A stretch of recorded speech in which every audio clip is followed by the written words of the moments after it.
Hi. Today I want to tell you a story of something that happened to me a few years back with representing a client that was buying a house. They were buying a house right here in Palm Bay.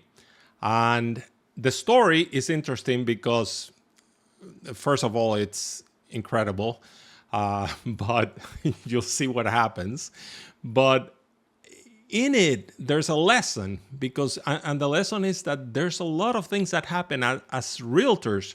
We wear many hats, and sometimes the hats that we end up wearing is something that is completely outside of the scope of where we're supposed to do. So here's the story, okay? I have these clients, I'm representing the buyers. They decide to buy this house in Palm Bay. A really nice house. It had a pool. They were excited about the pool, excited to buy the house with the pool. They had kids and it was perfect for them. We put in an offer. I noticed right away that there's something going on because the offer doesn't get accepted right away. And I called, what's going on? I haven't heard. And the realtor, the listing agent, which is the realtor of the seller, tells me, well, they are deciding, they have some issues. Okay. Finally, we did go under contract, but we went right into the inspection period.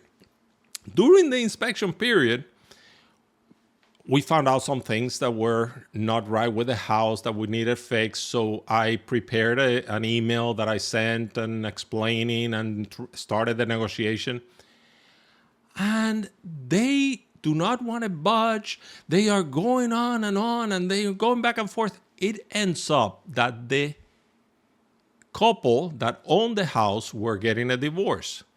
But in this case, the divorce, the female, the wife had left the home, and the realtor was her friend that was representing them, the two of them, but she was friends with the wife that left.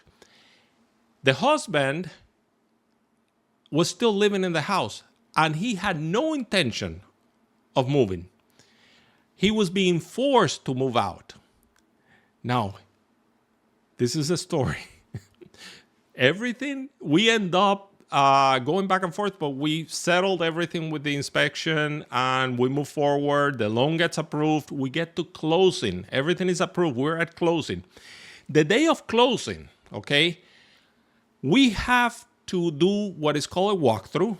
Now, normally, the client, my client, which is the buyers, I take them on the walkthrough. They look at the house and they decide, hey, this is perfect. This is exactly how we saw it. The purpose of the walkthrough is just to make sure that the house didn't burn down and that everything is exactly, that nobody took out the stove and the refrigerator and things that should be there.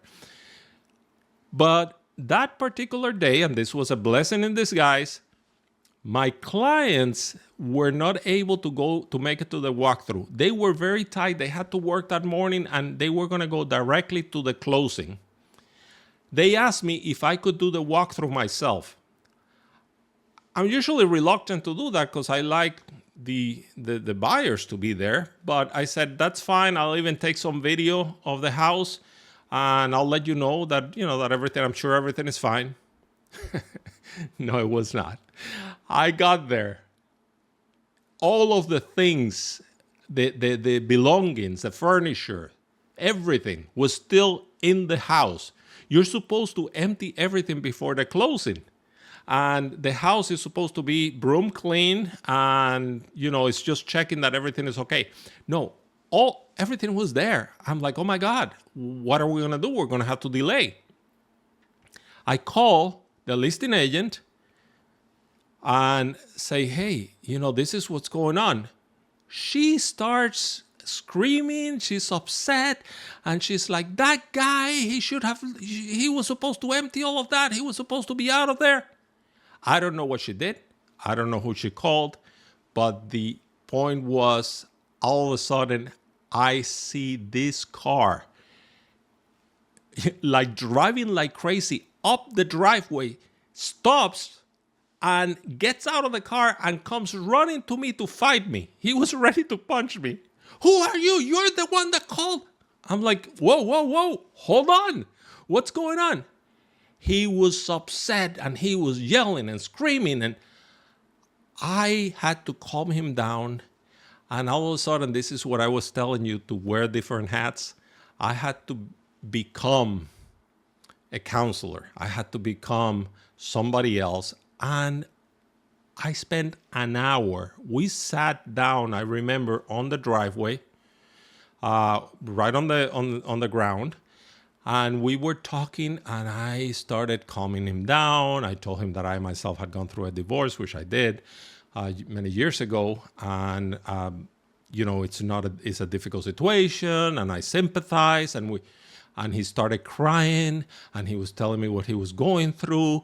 And after an hour, he calmed down. I called my clients and say, hey, this is what's going on. I'm going to go to the closing, but this is what's happening. The stuff is here.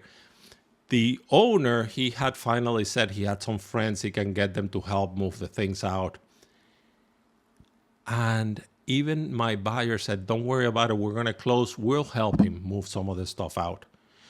So everything worked out, but it worked out because as an agent, I had to just change roles and do something different. And be able to do that and sympathize and have that kind of empathy is what made it work. And sometimes you have to do that. Anyway, I just thought it was a good story in terms of, letting you know how an agent needs to be flexible and wear different hats. That's pretty much it. Thank you for listening. I'll see you in the next one.